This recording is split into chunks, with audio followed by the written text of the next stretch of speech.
Naging dream ko kasi siya na gumawa ng feature films. Nung bata ako, una napanood kasi niyan, Believe It or Not, Kokey. Fast forward dito sa Canada, nagtrabaho ako, no? Mga 3 years after. Sabi ko, ganito na lang ba yung magiging buhay ko for the rest of my life. Yun din natutunan ko na nasa Pilipinas ako. Kahit ano palang gusto mong gawin, basta pag-aaralan mo muna napakatagal, matutunan mo yun. Merong mga natural gift na binibigay sa mga tao. Merong mga natural na mataas tumalon, merong mga natural na magaling kaagad from the start. Pero minsan kung hard work at practice and consistent reps, minsan matatalo mo yung mga gifted eh. Ngayon, ang AI is talamak. The thing about AI, hindi lang sa film, pati sa music or sa pictures. Wala siyang emosyon eh. Wala siyang human feel. Ikaw, sa tingin mo, bilang isang tao na creator, paano mo mapapalabas pa rin dun ang, yung human feel? The more personal yung creator, the more na akin yun. How do you actually charge clients? Tatanungin ko muna kung ano yung nasa isip nila. Titignan mo kung kakailangan pa ba ng studio or sa labas lang.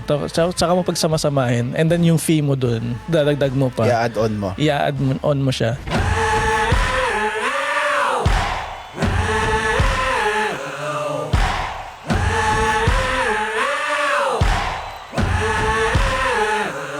Yo, kamusta internet world? Ako nga pala si Kyle from Filipino TV, also known as Coach Kyle from The Breakdown, also known as Kyle ang kabanda ng lahat from the Kulto Kultura podcast. And this is a Totoo Lang podcast. And for today's episode, man, special yung kasama ko ngayon. Siya ang kasama ko at co-director sa podcast na ginagawa ko, which is yung Kulto Kultura podcast. Hayaan ko na siyang introduce further yung sarili niya. Kasama ko si Benjo. Yun, napakasarap naman pakinggan. Ako nga pala si Benjo Gonzaga ng Benjo Gonzaga Films. Shoutout sa mga kabanda. Shoutout sa mga co-director ko sa Forever Moments at saka Filipino TV. Thank you sa pag-invite sa akin. And then especially Kyle. Matawag natin sa mga nanonood ng Kulto Kultura podcast. Meron ba? Mga kulto. Shoutout kay Batas, yan, kasama namin sa Kulto Kultura podcast. Si Benjo yung behind the scenes nung podcast na yon. And na-invite ko lang siya. Isa sa mga reason kung bakit ko siya naisip talaga imbitahan. Well, isa naman talaga kasi sa mga purpose ko sa show na to is to, alam mo yun, bigyan ng light yung mga tao behind the scenes na hindi usually nakikita yung ginagawa nila. Kasi ang nakikita sa aming mga creator or sa buong sa lahat ng creative team, ang nakikita na ng mga tao is yung mga tao sa harap ng camera, di ba? And marami rin ginagawang hard work yung mga tao behind, and yung magic talaga nun nandun din sa behind ng camera. As kasing same level lang siya ng value ng mga nasa harap para sa akin. Yan brother, salamat sa oras. My pleasure. Kamusta naman? Anong pinagkakabalahan mo recently? Trabaho. Nung nakaraan, trabaho pa rin. Dami mong ginagawa. Ngayon, gumagawa ka na ng pelikula eh. Diba? Yeah, actually, naging dream ko kasi siya na gumawa ng especially feature films. Sabihin na natin, although wala pa ako sa film industry noon, parang gusto kong gumawa ng ganun na. Kasi makwento ko lang, nung bata ako, una napanood kasi niyan, Believe It or Not, Kokey. Kokey? Okay. hindi siya ganun kakilala, pero parang napanood ko yun, alam mo yung experience sa sinehan na napakaganda nito, parang teka, totoo ba yung alien na yun? Parang yung isip bata na gano'n, na imagination mo. Tapos, nung makaraan, napanood namin yung sa bahay namin, yung Betamax pa nun, BMX, yung Titanic. Yeah. Mga auntie namin, uncle nanonood doon. No? Pagkatapos ng movie, umiiyak sila. Sabi ko, interesting. Sabi ko, gano'n, ang bilis maka-touch up ng emotion. Kumbaga, hindi naman mabilis. Like, yung nararamdaman ng tao sa movie na yun. Tapos naisip ko, namatay ba talaga si Jack?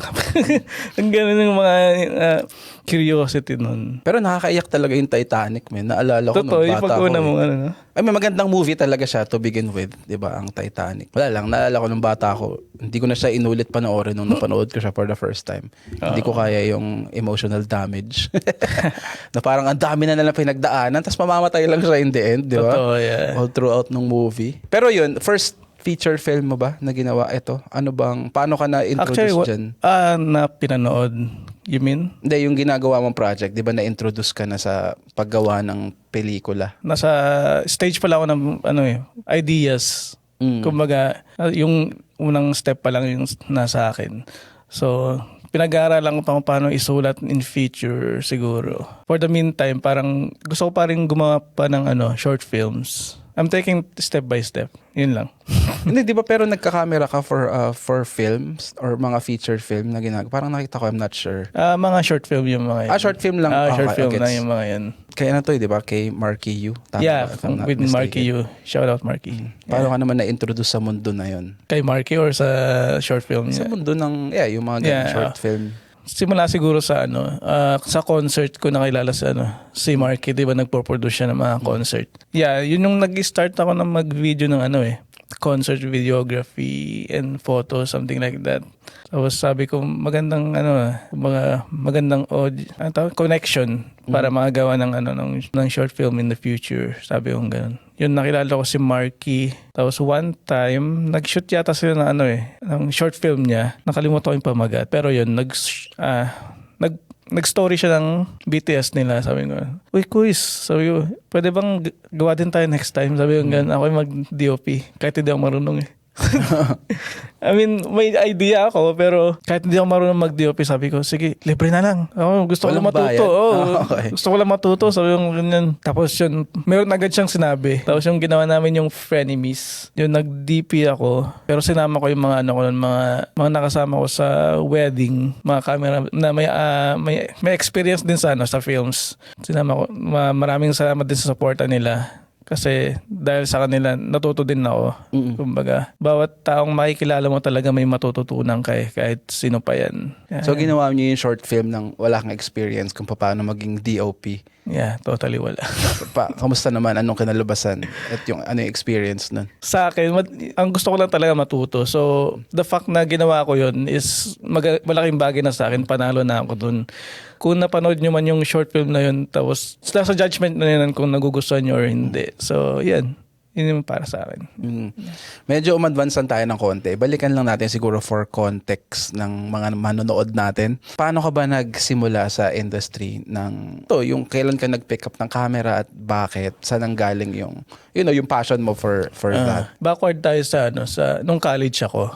Meron ako napanood ng mga short film ng mga estudyante sa campus namin. Pinapanood namin dalawang film yun. Yung isa documentary, yung isa is action.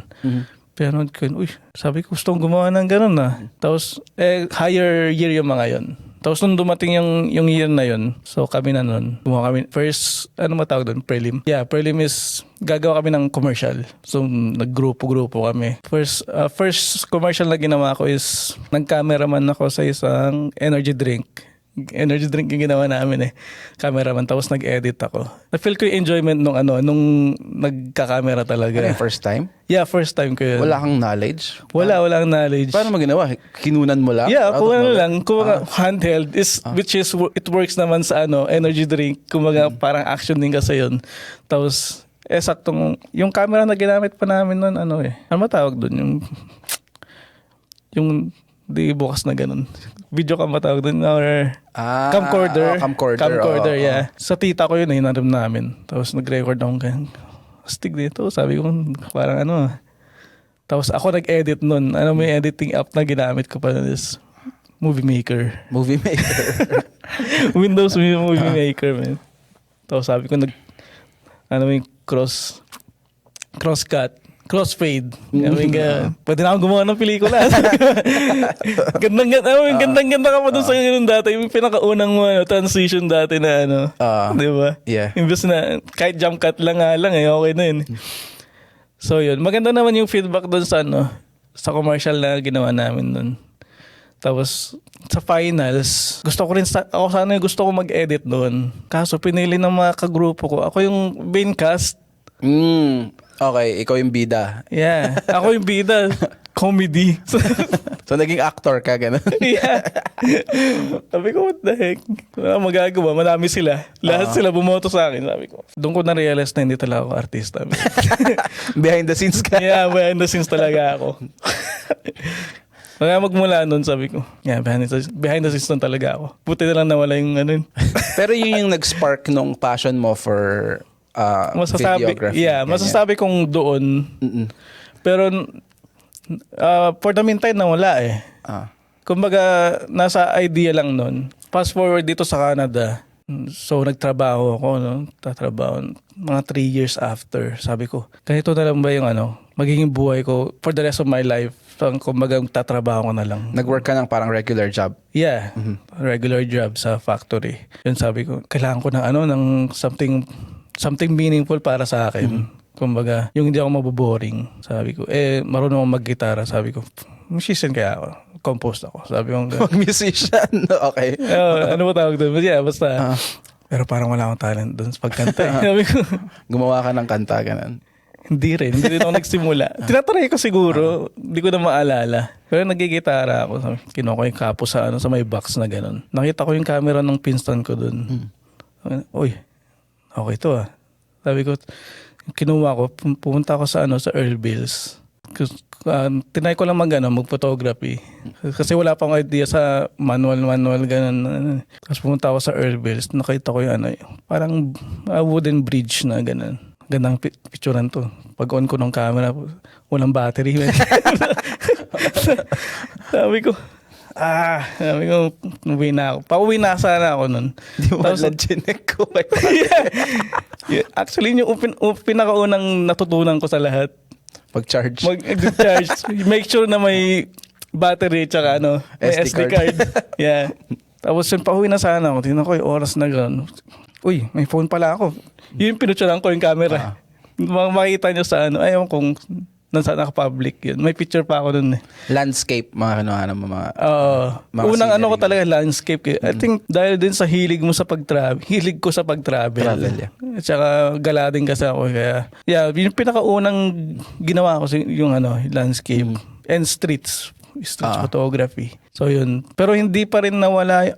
Napunta naman ako sa short film. Hindi pa, Hindi pa. Hindi pa. Paano siya umabot sa parang karir mo na yung itong ginagawa mo? Kasi ito na ginagawa mo lagi, di ba? Lahat trabaho mo and mga side hustles, puro ito na Paano ka umabot sa, hindi, ito na yung trabaho ko, makikwit na ako sa warehouse job ko para ito na yung gagawin ko talaga? Paano ako naging, yun yung karir ko. So yun, natutunan ko mag-photography. Sabi ko, bigla ako naalala na gusto ko pa nang gumawa ng film nun Sabi ko gano'n. So yun, nag-pursue ako na mag-aaral in person din sa George Brown. Merong klase doon na gabi lang. So after work, anong program? Film and video production. Nag-take ka pala talaga? Yeah, nag-take ako ng mga introduction na lang. Especially sa editing kasi wala talaga akong kaalam-alam nun. Kumbaga, wala pa ako sa wedding nun So bali, nag-take ako ng course ng editing from the zero para matutunan ko paano i-compose yung mga yung mga storylines, ganun. So yeah, nag-take ako sa George Brown, class by class. While nasa trabaho naman, nanonood din ako ng YouTube ng mga vlogger, especially kung kilala mo si Peter McKinnon. Hindi ako familiar. Yeah. Mga before... Oh, yeah. I remember. Canadian yun, di ba? Yeah, before pandemic, pasikat na siya nun So, tama, naalala ko na. So, nagbablog siya ng mga ganun about cameras and cinematography. So, yun. Hanggang lumalim na yung interest ko sa films. Talagang hinukay ko rin talaga na kasi yun din natutunan ko na nasa Pilipinas ako kasi nasa banda ako noon sa church. Bawat ma-practice ko na kanta, talagang napaplay ng magaganda pala pag pinapractice mo talaga na matagal. Doon talaga sa practice na nauhubog hindi mismo sa tugtog na yun So doon ko na-realize na kahit ano palang pwede mong gawin na gusto mong gawin, basta pag-aaralan mo muna napakatagal or dig-deep mo, matutunan mo yun. I think lalabas pa rin yun in the end. Basta andun lang interest mo sa bagay na yun. Yan. Ganda ng pagkakasabi mo dun, man. Kasi yun din yung bagay na pinapaniwalaan ko. Parang true reps. Gagaling kayo. Merong mga natural gift na binibigay sa mga tao. Given yan. Merong mga natural na mataas tumalon. Merong mga natural na magaling kaagad from the start. Pero minsan kung hard work at practice and consistent reps, minsan matatalo mo yung mga gifted 'di ba? So Ang laking bagay nun. And especially sa akin, kaya ako siya na-experience. Ang ganda nung pagkakasabi mo, nakarelate ako.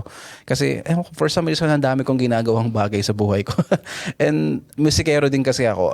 Yung pagkakasabi mo sa church na ganun, na-realize ko na kahit kabisado na namin yung songs sa banda ko, ilang beses na namin natugtog. Kapag constant ka nagpa-practice, ibang klase kayo sa stage as opposed to muscle memory lang na-experience ko rin kasi yan na kabisado na natin, may gig kami, di na tayo practice, diretso na tayo sa tugtog kahit 1 month. Gano, kasi alam na namin. Pero kapag practice ka ng practice, ibang klase kayo sa stage.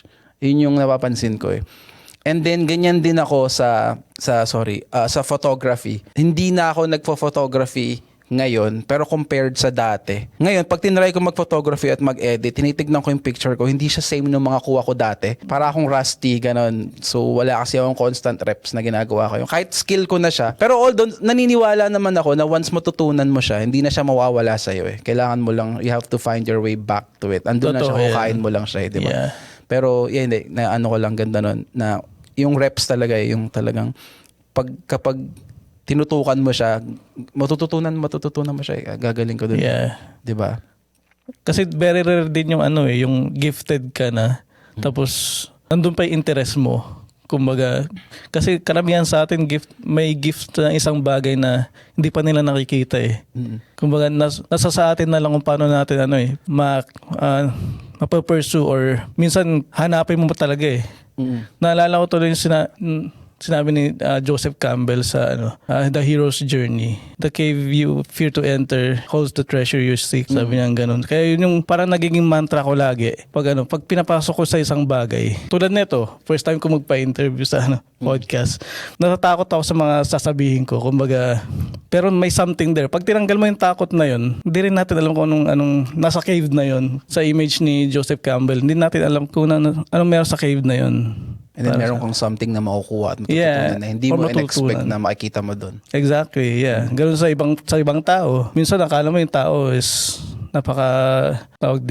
napakasamang tao. Kumbaga, based on na naririnig mo sa kanya. Pero nasa sa'yo na yun kung paano mo siya kikilalanin bilang tao din. Kasi lahat naman tayo may desired something na para gawin ng isang bagay. Hindi totally black and white. Hindi kasi sa mga tao na akala na lang yung tao talaga is black and white. It means napakasama or napakabuti. Lahat tayo, binabalance lang natin yung sarili natin. Or meron talaga yung napakasama din. Meron talagang masama. Oo. Gets kita dun. Sa akin, maraming mayabang daw ako Suplado daw ako ganyan. Sino ba yan? Mahihain kasi ako Kaya laging first impression sa akin, hindi daw ako nangangausap ng tao. Ganyan.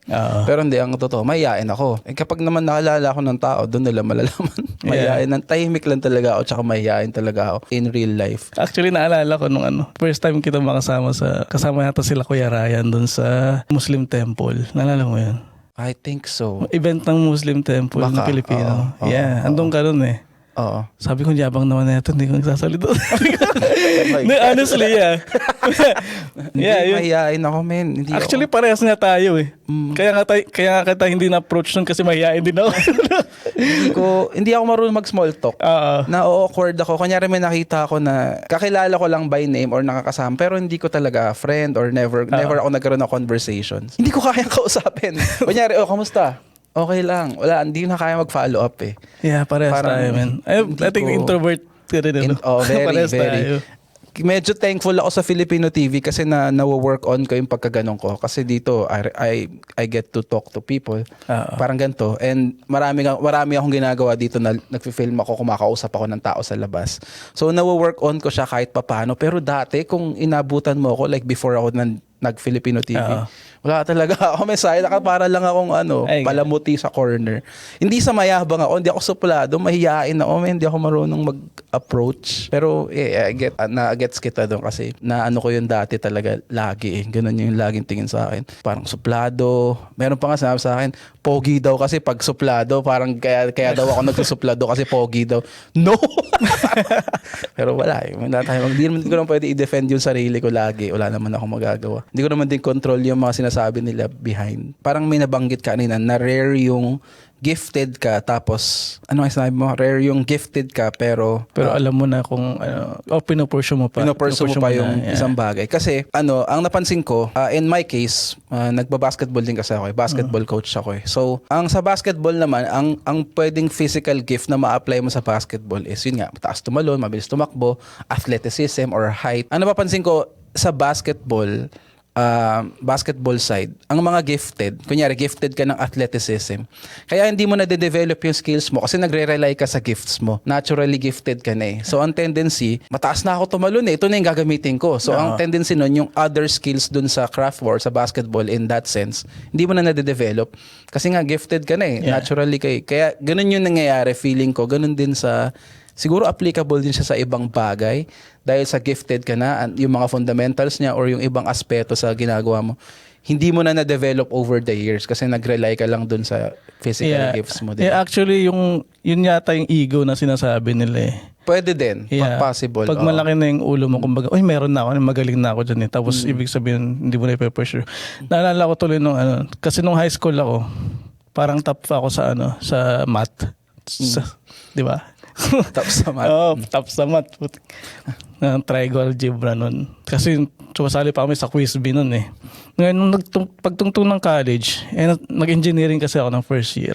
May exam ng trigo tsaka algebra. Sabi ko, Easy. Sabi ko, gano'n. Pagkuha ko ng grades na gano'n, bagsak yung dalawa, men. Sayang. Sabi ko, kung kailan saan ako magaling, sabi ko, doon pa ako bumagsak. Sabi ko, gano'n. Tapos, nung na-realize ko nung pagtanda ko, yung pala yun. Sabi ko, gano'n, huwag ka dapat pakampante kung meron ka na or kunwari magaling ka na sa sarili mo. Kung nasa isip mong magaling ka na talaga, kailangan mo pa rin paghirapan na practice or kung ano mang bagay yung gusto mong gawin. So, yun. Ano siya hindi ka naman forever na magiging magaling porket magaling ka na eh. Hindi ba? Parang laging meron kang matututunan and at the same time, kailangan mo pa rin gawin yung skills mo para makip mo siya. Di ba? And at the same time, marami ka pa rin talagang bagay na matututunan outside. Hindi ka pwedeng makontento sa kung ano skills mo na eh. Yeah, totoo. And wala, yun lang. In your case, ano bang approach mo into content creation? Ano ba ang tayo mo kasi ginagawa kunyari for example sa film, short films. Anong approach mo into yun sa short films? Ano ba yung style mo? Ano bang influences mo? Ano ba yung yung technique or yung basta yung style mo into in terms of inspiration siguro sa films is mga Christopher Nolan, kung kilala mo yun, director ng Oppenheimer. Tsaka Memento. Especially nung napanood ko yung Interstellar. Sabi ko, yun yung favorite kong movie. Sabi ko, iyak ako nung napanood ko yung kay Matthew McConaughey. Na ang context kasi nun parang umalis siya sa umalis siya sa Earth, tapos pagbalik niya matanda na yung anak niya. Pagbalik niya sa spaceship, matanda na yung anak niya, pero siya same age pa rin. Parang naalala ko yung nanay ko nung iniwan kami nag-abroad. Kasi parang nung nagkita kami dito sa Canada, parang siguro sa tingin niya is bata pa kami. Parang gano'n yung nasa isip ko. Pero ang tagal na nun, tagal na nawala. Pero yung in terms of inspiration sa film, mga great directors din na sila, Fincher. Kung kilala mo sila, Tarantino. Yeah. Which is a fan of film camera pa rin yata ang gamit ni Tarantino hanggang ngayon. Kahit diba? si Nolan din, IMAX. Masya din ba? Yeah. Halos lahat parang film camera pa eh. Nasa stage pa rin ako ng discovery talaga kung anong gusto kong, anong consistent kong dapat gawin at saka yung bigger goals. Sabihin na natin. In terms of bigger goals, yun nga, feature films, yung pinaka gusto kong gawin din. For the meantime, content creation, as in wala akong content para sa akin. Kung ano lang ginagawa ko sa araw na to, in terms of related naman sa films, yun na ipopost ko. Kumbaga, yung sa atin podcast, may ginagawa tayong podcast. Kasi tinatry kong matututunan. Sigurado may matututunan naman akong bago sa iba-ibang taong makakatrabaho mo.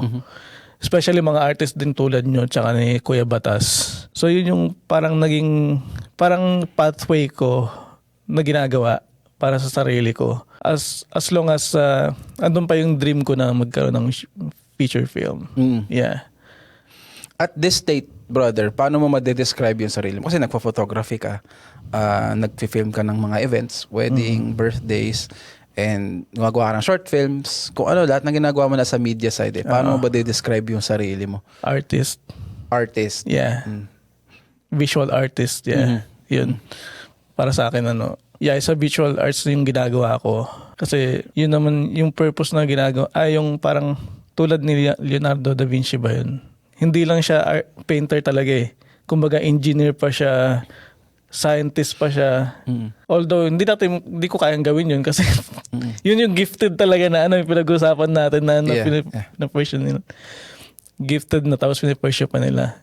Ako, wala akong gift sa ganun eh. Kumbaga ako pinursue ko lang. Kaya kung sino man ang nag-iisip kung anong gusto nilang gawin mo lang.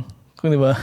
Hindi mo malalaman yung result kung hindi mo gagawin. Totoo. Hindi mo malalaman hanggat di mo sinusubukan. Minsan nga, kagaya ng sabi mo kanina, merong mga natural gifts yung tao, pero hindi mo malalaman kung ano yung sayo. Kung hindi ka mag-explore, di ba? Yeah. Kanyari, wala kang alam sa paghawak ng camera. Hindi mo malalaman na magaling ka doon kung hindi mo gagawin eh. Totoo, yeah. Gifted ka doon. Kaya yung sabi ko, content creation ko is di ko rin alam. Kasi nasa discovery pa lang din ako. Siguro mag-snap na lang in the end of the day na ito pala yung gusto kong gawin or ito pala yung para sa akin talaga.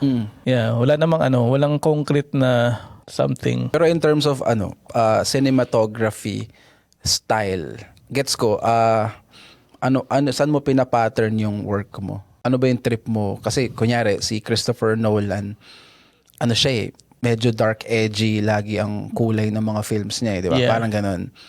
And then, pag tinignan mo yung mga Korean naman, laging vibrant. Yung mga ganun, iba yung mga styles di ba? Yeah. Si Tarantino, talagang film na film, parang luma, ganun yung niya. Ikaw, sa anong trip mo sa ganun? Depende sa sitwasyon eh.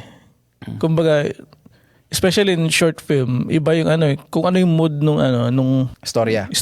Yeah. Yun din gusto kong iparating sa cinematography. Dahil pinag-aralan ko rin sa YouTube naman yung mga iba-ibang director din. Kaya ang isang sinasabi nila director of photography, isa lang sinasabi nila kung ano yung emotion na gusto nilang iparating as a written, yun din sa picture, kumbaga. Although bihira lang nakakita nun, kumbaga, kung sino lang talaga may mata sa photography or into photography is, na-identify nila yun.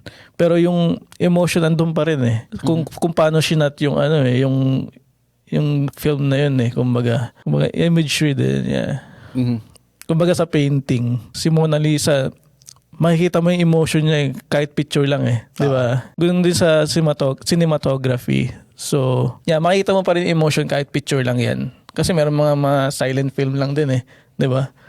So ganoon yung gusto mo iparating sa bawat content or films na ginagawa mo? Yeah, exactly. Yeah.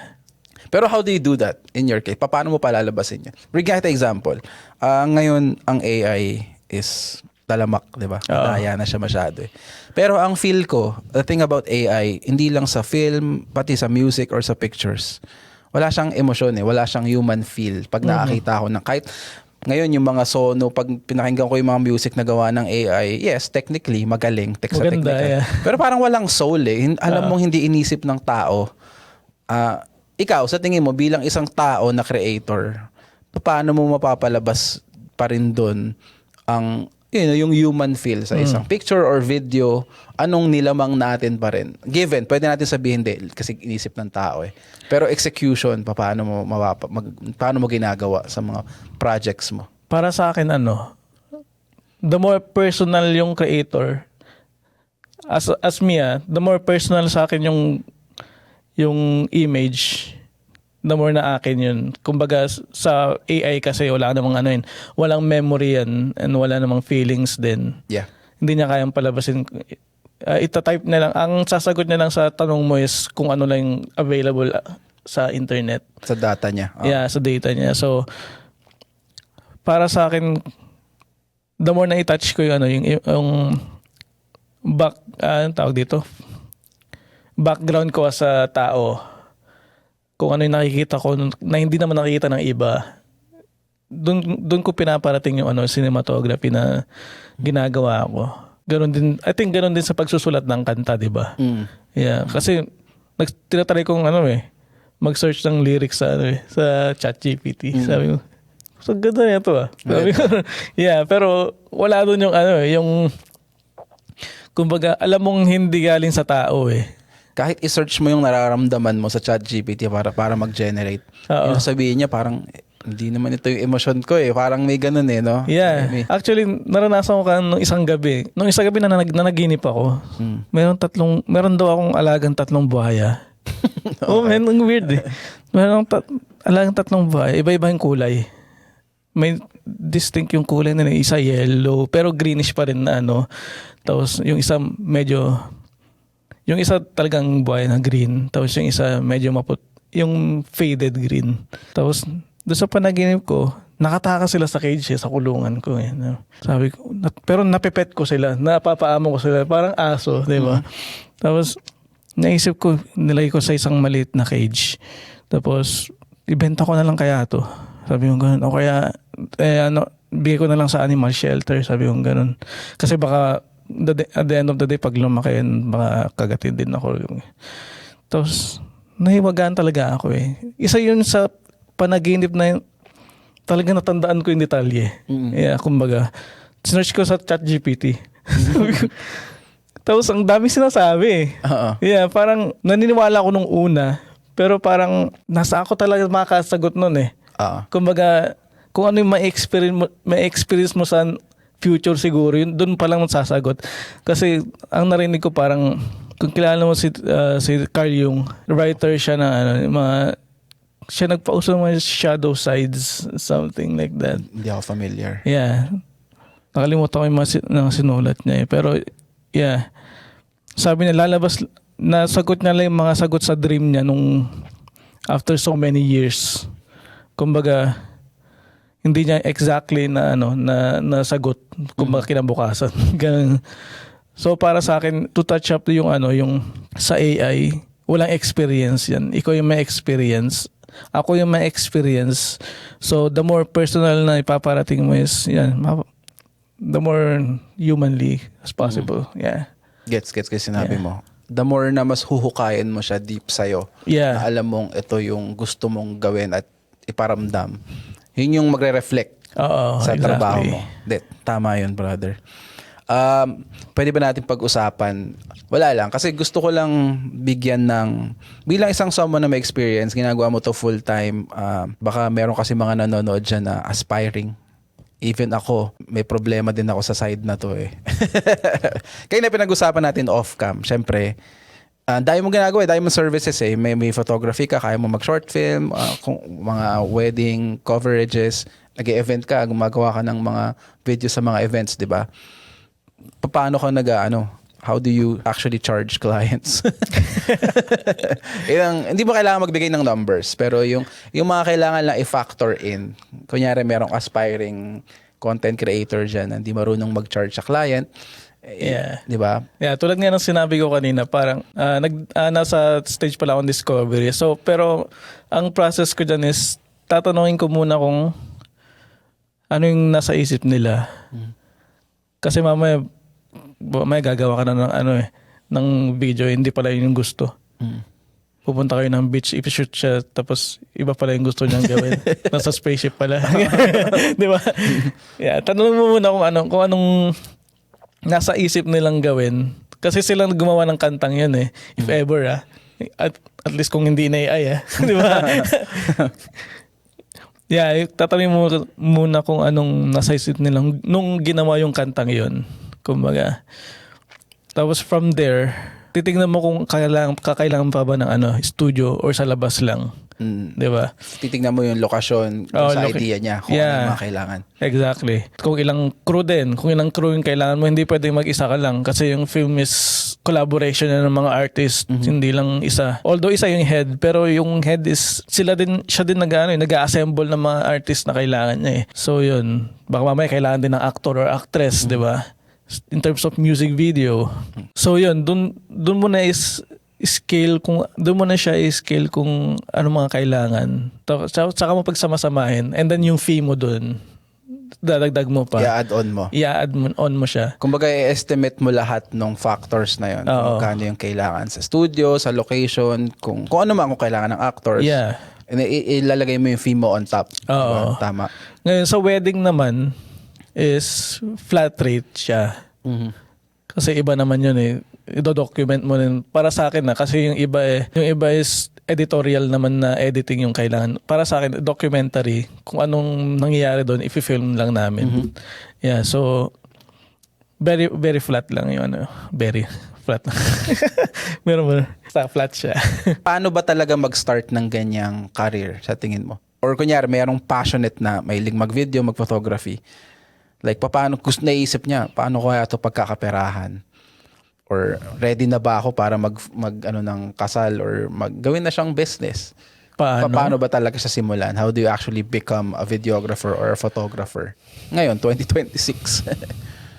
Kung may camera kayo na pwedeng pang film, gawin nyo na. Kung gusto nyo gawin na, di ba? Kasi lahat naman tayo may phone. Yung pangit din naman kung magdadala ka ng phone. Di ba? But how do you really start it?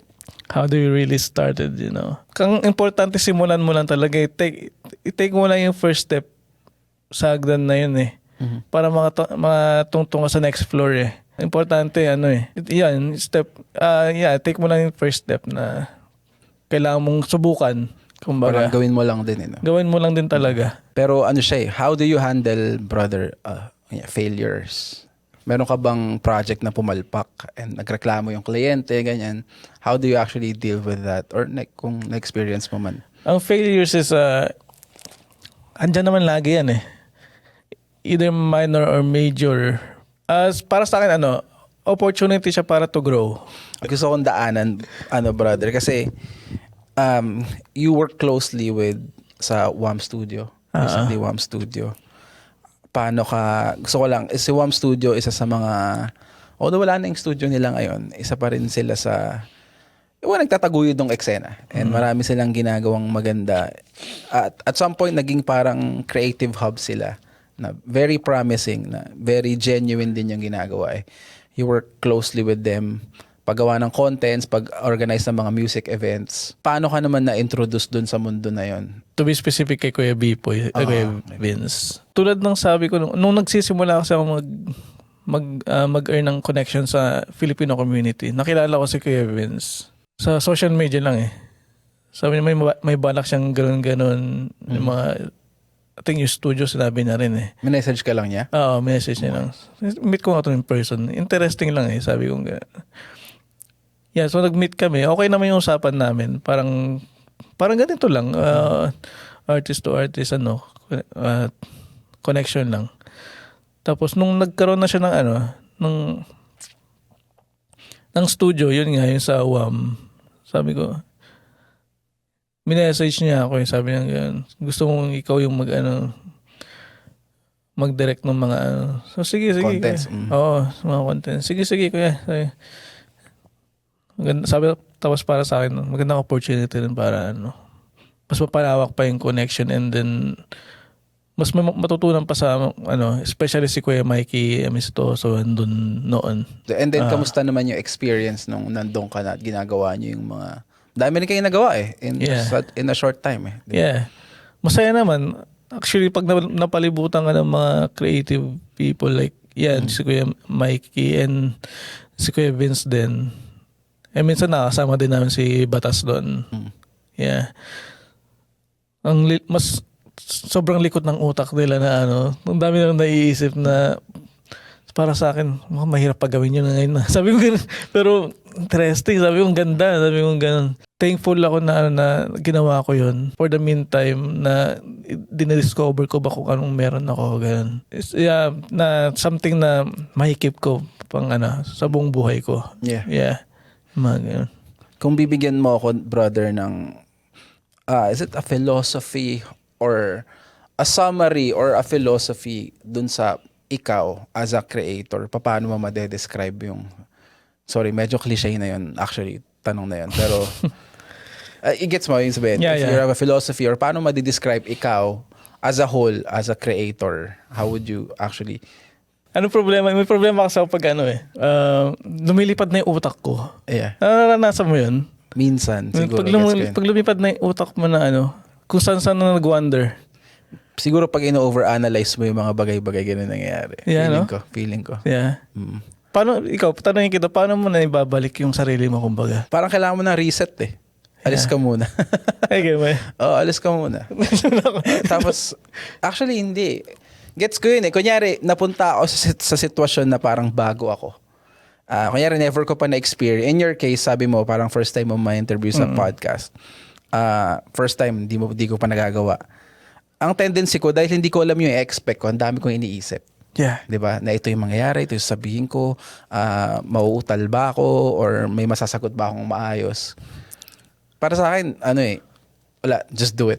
Yeah. Gawin mo lang. Huwag mo isipin na yung lahat ng pwedeng possibilities at whatnot. Just go there and do it. Even if you mess up, 'di ba? Parang ganun. Sa akin, in general, medyo general na sagot yun, hindi siya specifically sa ganun lang talaga siya. Yeah. Ang sa akin, kung ano yung na-experience ko nung buong buhay ko, pinipilit, hindi rin pinipilit. Dinidig ko lang yung past experience ko sa ibang tao or natututunan ko para ilabas in terms of work. Yeah, in terms of creation. Ganun. So parang... Hindi ko alam kung philosophy yun, pero... Hindi, pwede din. I mean, it reflects kung sino ako, kung paano nyo ako nakikilala. It reflects to my work. Pwedeng ganun mo din siya. Yung experiences mo, yung mga trip mo, kung ano yun. Yun na talaga yung magre-reflect sa trabaho mo and what you do. And isa pa is, in your experience, sa buong experience mo sa ginagawa mo, ano yung pinaka natutunan mo sa buhay? Medyo yung buhay eh. Pero ano yung greatest lesson or a lesson na natutunan mo in this whole industry? Yeah, tulad nga ng pinag-usapan natin kanina, yung the more you practice something or do in repetition, talaga matututunan mo siya eh. Mm-hmm. Kasi hindi mo naman siya pa-practicein na hindi mo siya gusto, di ba? In terms na pinapractice mo na siya is, ibig sabihin, interesado ko na sa bagay na yun. Mm-hmm. So, to stop from there, parang nakadismaya din. Para sa sarili mo, diba? Kasi para sa akin, pag nag-stop ako ngayon, wala na akong gagawin eh. Kumbaga, anong bang gagawin ko sa buhay ko? So, ganun din pag, I think, relevant naman yun sa lahat ng ng career or kahit anong gusto mong gawin sa buhay. Yeah. Hindi ako expert sa ganito, pero sinasabi ko lang yung experience from ko. Your experience. Yeah, from my own understanding lang naman. Mm-hmm. Yeah.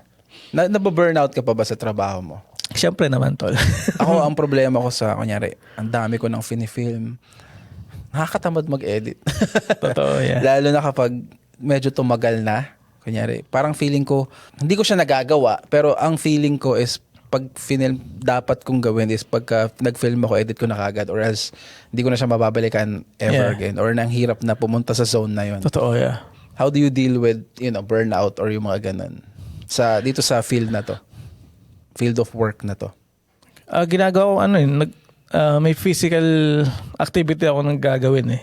Mm-hmm. It's either exercise or maglakad sa labas. This is before you edit or kapag tinamad ka na or na-burnout ka na? Pag na-burnout na. Mm-hmm. Or over-info ka na ng overwhelmed kumbaga. Tapos hindi mo na alam kung anong gagawin mo. Ang ginagawa ko, umaalis din ako, nag-detach ako sa work na yun mismo.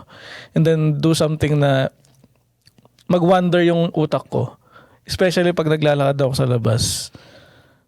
Kung saan lang napupunta yung utak mo. Kung parang nagfo-flow lang sa isip mo, yung ideas. Mm-hmm. Pero yung karamihan doon, hindi mo masyadong kailangan din eh.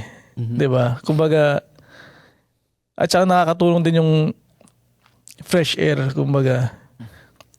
Kanina, bago ako pumunta rito, naglakad din ako kasi ano ba yung sasagot ko kay Kyle? Sabi ko, baka mablangko ako. Totoo nga, nablangko ako. Pero naglakad ako sa labas. Yun yung paborito kong gawin para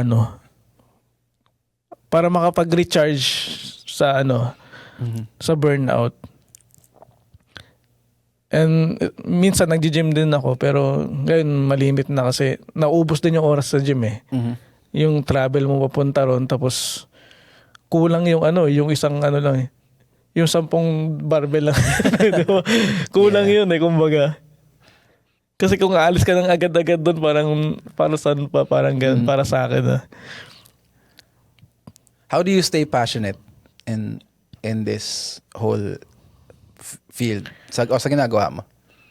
Hanggat andun pa yung dream ko na gumawa ng feature film. Yeah.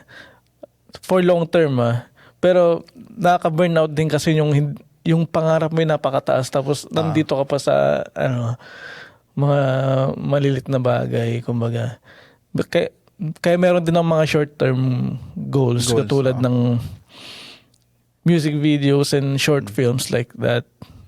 Pero yun, medyo medium pa yun eh. Meron mas short na mga ibang content na concert.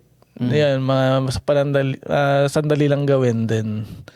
Tapos meron kang gustong gawin sa isang bagay na iba.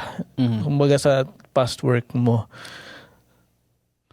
So parang yung pangarap mo na makagawa ng full-length feature film, ang nagpo-fuel sa'yo para gawin itong mga ginagawa mo. Yeah, ginagawa ko siyang gasolina. At saka isa rin pala yung takot na mawala na rin yung... Yeah, natakot din ako mawala yung passion. Kaya mo siya ginagawa na kaya ako ginagawa. Kasi pag na-experience ko yung di ba, nagigitara din ako nun. Nawala din kasi yung passion ko nun eh. Kumbaga, parang di ko na-enjoy na gawin to Parang ganun. Compare nung dati, talagang araw-araw, talagang iba-ibang kanta. Narda. Alam mo yung mga River Maya, ganun.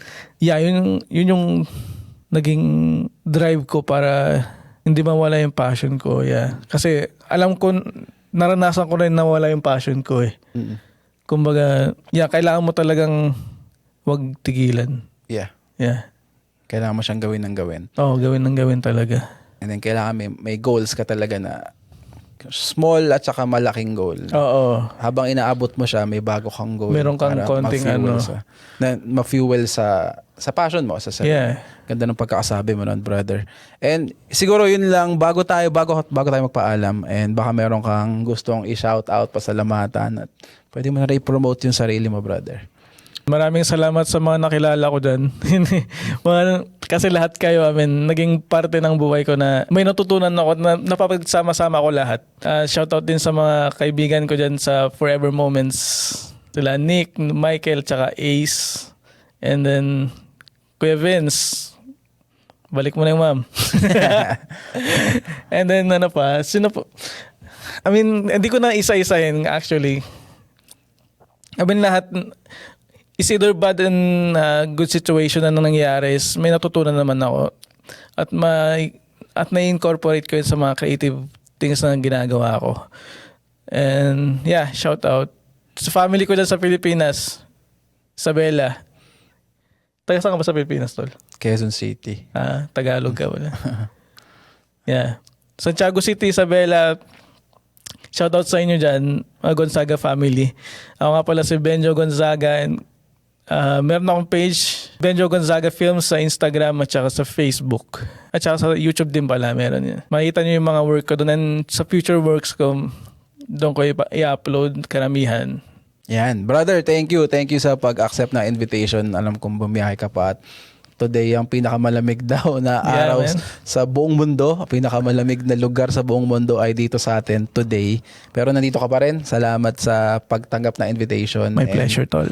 I guess yun lang for this episode of this podcast. Ako nga pala ulit si Kyle from Filipino TV, and kasama ko si Benjo Films. And this has been Sa Totoo Lang Podcast. Kita-kits tayo next week. Thank you.